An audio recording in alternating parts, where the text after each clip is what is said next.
This is CPX number 90, Matrimony Part 3. This is the Catechism, Pope St. Pius X, CPX, page 108 to 109, question and answer 14 to 26. God give you his peace, in nomine Patris et Filii et Spiritus Sancti, Amen. Heavenly King, Consoler, Spirit, Spirit of truth, who art present everywhere and filling all things, treasure of all good and source of all life, come dwell in us, cleanse us and save us, you who are all good. Amen. In nomine Patris et Filii et Spiritus Sancti, Amen.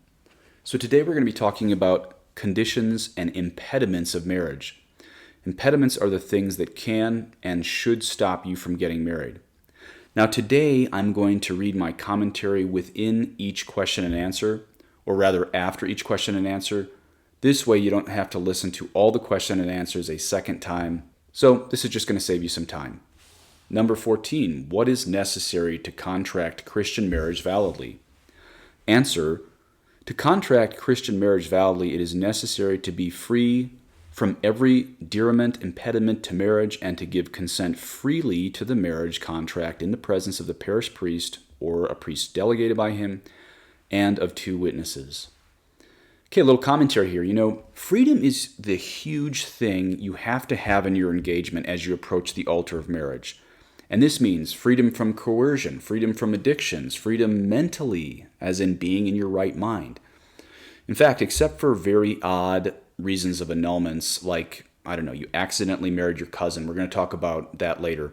Most annulments today come down to proving someone didn't have freedom in their time of engagement. Not in their marriage, but in their time of engagement. Now, I don't want to talk about annulments today, but they can show us the flip side of what is needed. The darkness of all the things that we see happening today can actually show us the light of what is supposed to be there for a valid marriage. So, besides having a baptized man and a baptized woman and two witnesses and a priest, the main thing we need to have, or you need to have, is free consent. And again, that includes freedom to make a life decision, which implies freedom from fear, freedom from addiction, freedom from insanity. So, the goal here, if you're not married, is marry someone who is not afraid of you, marry someone who's not addicted to something, marry someone who's not crazy. Every Catholic's a little bit crazy, but don't marry a psychopath. Number 15, what is necessary to contract marriage lawfully? Answer: to contract marriage lawfully, it is necessary to be free from every impending impediment to marriage, to be instructed in the principal truths of religion, and finally to be in a state of grace. Otherwise, a sacrilege would be committed. Okay, this is why we talked about last time going to confession before getting married, so that you can get married in sanctifying grace. Remember this: if you're unbaptized, you are in a state of original sin. If you are baptized, you are either in a state of grace or a state of mortal sin. To figure out which one, go to my blog, 15 Mortal Sins Catholics Are Missing in Their Confessions. I'll link it in my show notes. It's not an exhaustive list, but you can be pretty sure that if you've committed any of those 15 sins and confessed them, then you're in sanctifying grace if you've been good about avoiding them since your last confession. So again, if you're unbaptized, you're in original sin, and if you're baptized, there's only two options. You're either in sanctifying grace or mortal sin. There's really no gray zone between those two. And this is why the Pope is saying it's so important to get married in sanctifying grace. Okay, number 16, what are the impediments to marriage? Answer: impediments to marriage are certain circumstances which render marriage either invalid or unlawful. The former are called dearment impediments, and the latter impending impediments. Number 17, give examples of dearment impediments. Answer: dearment impediments are, for example, relationship to the fourth degree, spiritual relationship, a solemn vow of chastity, or difference in religion. That is, when one party is baptized and the other is not. Okay, so what is a fourth degree relationship? A fourth degree kinship relationship is your brother, sister, uncle, aunt, first cousin, grandparent, great-grandparent, great-aunt, great-uncle, great-great-grandparent, niece, nephew, grandniece, grandnephew, or step-parent. So if you married any of those people, then you executed a fake marriage under direct impediment. That's what impediment means, that you can try marriage, but it won't stick, so to speak. Now, notice there that a spiritual relationship also includes godparents. So you can't marry a godparent or your godchild. Should be pretty obvious, but we have a billion Catholics. You never know it's been tried. Notice also there that It used to be when the Pope wrote this 100 or 150 years ago that a baptized person could not marry an unbaptized person. Let me say that again. A baptized person could not marry an unbaptized person except for dispensations which were granted very, very rarely. Eterna Press makes the note that this has been altered by the 1983 Code of Canon Law, or at least these dispensations to marry someone of a different religion are much more frequent. So a Catholic nowadays frequently does marry non-Catholics, but they still, even under the looser 1983 Code of Canon Law, have to get a dispensation by the bishop. Now, sometimes that works. I look at my grandma, and even before Vatican II, she was not Catholic, and my grandpa, again, before Vatican II, got the dispensation to marry my non-Catholic grandma. Kind of a neat story. She secretly took adult instruction, and then one day, I think a year or two after they were married, she'd been taking instruction to become a Catholic in that year. She came up to the altar rail and then received communion. And my grandpa, who's probably the most traditional of all my four grandparents as far as traditional Catholicism, he was shocked at this. And he didn't say anything at the altar, but they went back to make their Thanksgiving. And she whispered to him she was Catholic now. So a wonderful surprise for my grandpa. But usually this flirt to convert thing doesn't work. Not that my grandpa was doing that. He just got a dispensation to marry the woman he liked. But people have this idea of flirt to convert. It usually doesn't work. Look at what St. Paul wrote in 2 Corinthians chapter 6. Do not be unequally yoked with unbelievers. For what partnership has righteousness with lawlessness? Or what fellowship has light with darkness? What accord has Christ with Belial? Or what portion does a believer share with an unbeliever? What agreement has the temple of God with idols? For we are the temple of the living God. As God said, I will make my dwelling among them and walk among them, and I will be their God, and they shall be my people. End quote. So once again, all these legal loopholes given by the modernist hierarchy are first of all not biblical, and secondly, it's leading to the sadness of all these divorces of Catholics marrying non-Catholics. Granted, there's a huge annulment rate for Catholics marrying Catholics too. But what I think we can see is these loopholes aren't getting anybody anywhere. Well, yet again, looks like the Bible and Apostolic Catholicism had it right, not just for God's glory, but also salvation of souls and also for human happiness. Number 18, and I mispronounced this earlier, it's impeding. Give examples of impeding impediments. Word is impeding impediments. Sorry about that earlier. Impeding impediments are, for example, the forbidden times, a simple vow of chastity, and the like. Okay, those are some ancient words there. The forbidden times was, I believe when the Pope wrote this, you couldn't get married in Lent. This was so ridiculous now that there are actually some Novus Ordo parishes where the priest says there's going to be no baptisms in Lent. I try to not say anything this too extreme on CPX because I know there's people who go to the Mass in the vernacular, English or Spanish or whatever, listening to this series who don't go to the traditional Latin Mass. But I'll say this, if you go to a Novus Ordo Mass, that's the Mass in English or Spanish or Chinese or Vietnamese or whatever, if you go to that and your priest says there's no baptisms in Lent, leave that parish. Whether it's for a traditional Latin Mass community or a more conservative Novus Ordo parish, leave any place if you have a priest with this superstitious idea there can be no baptisms in Lent. Baptism is necessary for salvation. To delay that on a baby because of some superstition that gels with your laziness is absolutely insane. So it is true, you couldn't get married in the forbidden times, which again I think was Advent and Lent. But baptisms should always be done within the week. Now, let's talk about these impeding impediments. I listened to my last podcast, and even though I wasn't wrong about anything I am aware of, I actually wasn't too clear with you guys on something on that radam non consummatum business. For radam non consummatum, I didn't mean that like physical impediments like impotence would constitute radam non consummatum. Rather, I was talking about these other reasons, we'll say like no honeymoon, just like the example in those Eastern Bloc countries. That would be reason for the Pope to dissolve the union if they never united and say they chose not to. However, when a man physically can't unite, and he knew this in his engagement time, this is something different. This is called absolute impotence, and it's actually a valid reason for annulment. Other impediments to marriage that should stop you, but would be reason after the vows for a declaration of nullity would be things like, as we talked about earlier, marrying your cousin or a shotgun wedding, because that kind of overturns freedom. Now, 90 to 99% of U.S. annulments happen under this canon called lack of due discretion. I personally think that canon is extremely misused because really none of us had full discretion of the crosses that would come to us in our vocations in our lifetimes. If I ever had full discretion of all the suffering I would have had in my priesthood, I never ever would have been ordained. But you don't see me leaving the priesthood, do you? And then also we have this term, a simple vow of chastity. Now there can be debate on how easy or hard that should be to release you from a simple vow of chastity, but the Pope did say this was an impeding impediment to getting married. Number 19, are the faithful obliged to make known to ecclesiastical authority impediments of which they have knowledge? Answer, the faithful are obliged to make known to ecclesiastical authority impediments of which they have knowledge, and for this reason the names of those who intend to get married are published in the church. Okay, now my little commentary on this. That might sound a little antiquated to you, but if you go to a Fraternity St. Peter or an Institute of Christ the King or an SSPX parish, they still have the marriage banns. What are the marriage banns? The marriage banns are the bulletin or bulletin board announcements of upcoming weddings so that, one, that people know, but secondly, so that people can express opposition. Now, what does opposition look like? This isn't just like, oh, well, this future groom used to be my boyfriend and I think he's a real jerk.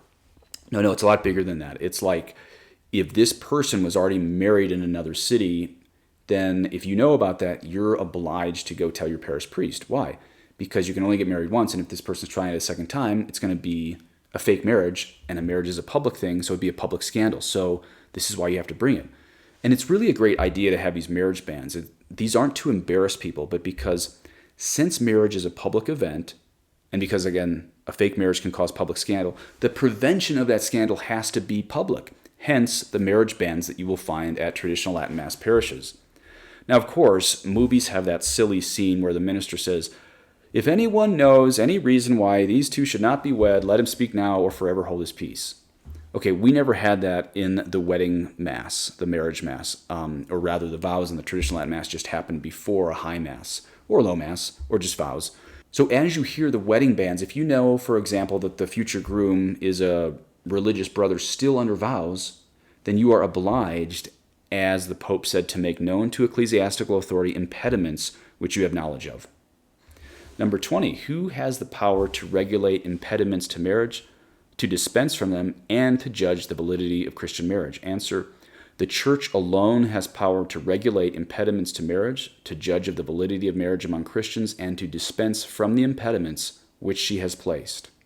Number 21, why has the Church alone power to place impediments and to judge of the validity of marriage? Answer, the Church alone has power to place impediments, to judge of the validity of marriage, and to dispense from the impediments which she has placed, because the contract, being inseparable from the sacrament in a Christian marriage, also comes under the power of the Church, to which alone Jesus Christ gave the right to make laws and give decisions in sacred things. Number 22, can the civil authority dissolve the bonds of Christian marriage by divorce? Answer, no, the bond of Christian marriage cannot be dissolved by the civil authority because the civil authority cannot interfere with the matter of the sacrament, nor can it put it asunder what God has joined together. Okay, my little commentary on this. My friend Layla Miller has written a lot on what a horrible scandal we have right now, that most United States dioceses require a civil divorce before assessing if the declaration of nullity is to be given. And she's exactly correct. For what the Pope said here, the bond of Christian marriage cannot be dissolved by the civil authority because the civil authority cannot interfere with the matter of the sacrament, nor can it put asunder what God has joined together. So most tribunals in the United States and probably the rest of the world giving out annulments is in direct contradiction to this catechism line today. Number 23, what is a civil marriage? Answer is nothing but a mere formality prescribed by the civil law to give and ensure the civil effects of the marriage to the spouses and their children. Number 24, is it sufficient for a Christian to get only the civil marriage or contract?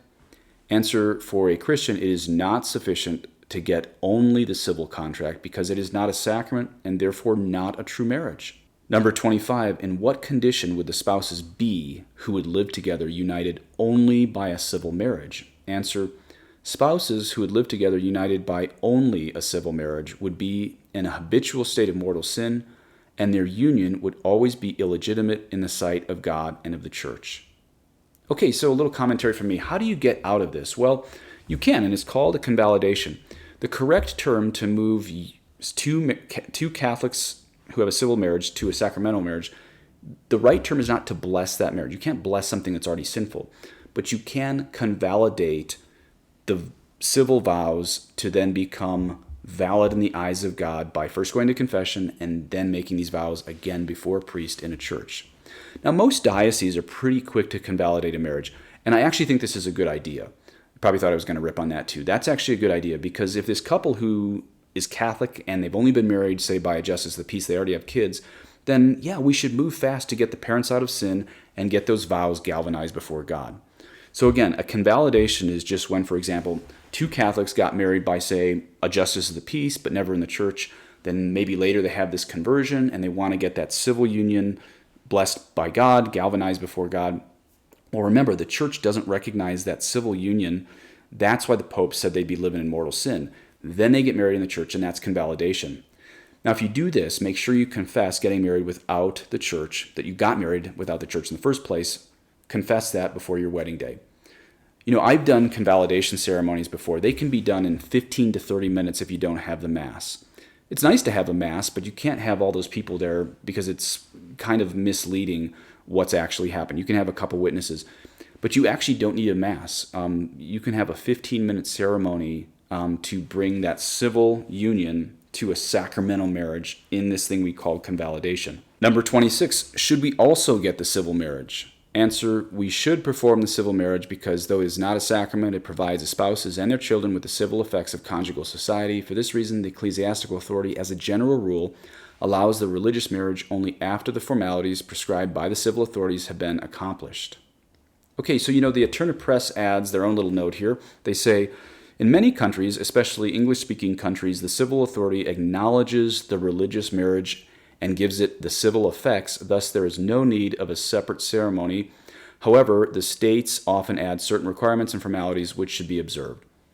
For that last sentence, I think what Eterna Press means is, at least here in the United States, after the wedding mass of two Catholics, they often go back to the sacristy and they sign the state of Colorado wedding form right there, whatever state you happen to be in. That is enough to ratify this sacramental marriage in the eyes of the state as also civil. Now, if you remember my first CPX I did on marriage maybe a month ago, you might remember that I said that probably all sacramental marriages, again, that's a baptized Catholic marrying a baptized Catholic man marrying a baptized Catholic woman in a parish, probably all of them constitute a civil marriage, provided they sign those little state papers in the back after the Mass. But remember, not all civil marriages constitute a sacramental marriage or even a natural marriage. That's why, if you're listening to this and you're two Catholics and you got married by a justice of the peace, then please go get a convalidation at your local parish. Now, unfortunately, we might be approaching the point where, say, people who raise their kids without the vaccine, or say who teach alternative marriages are bad, if they teach that to their kids, we might be approaching the point where those in such sacramental marriages might be denied soon enough, and we're not there yet, might be denied the civil aspect of that marriage in a courtroom. We're not there yet in the United States. I've heard some rumors in Europe. And I agree definitely with the Pope that indeed you should sign those civil papers for the state in the back of the church after your wedding mass to make that sacramental marriage also recognized in the eyes of the state. No problem in doing that. But don't be surprised if one day you have to choose between a civil marriage and a sacramental marriage. That could happen if the state starts requiring, we'll put it, assent to their own catechesis of secularism and totalitarianism. Don't be surprised if that day unfortunately comes where you have to pick between your marriage or the marriage of your kids or grandkids being a civil marriage and a sacramental marriage if they are already guilty of, say, thought crimes before a totalitarian government. Well, if they have that decision, I'm sure you know which one to pick. Obviously, the sacramental marriage. And then 2 quick final notes. Sometimes I use these words show notes. I link things, and you can usually find those on the description on your podcast or on YouTube under the video. But if they're ever long or you really want to go back and see something in depth, my show notes are always on the talk section of my blog. If you go to Padre Peregrino, then you can go find a pull-down menu called Talks, and there under Talks you can find almost every podcast and video I've ever made.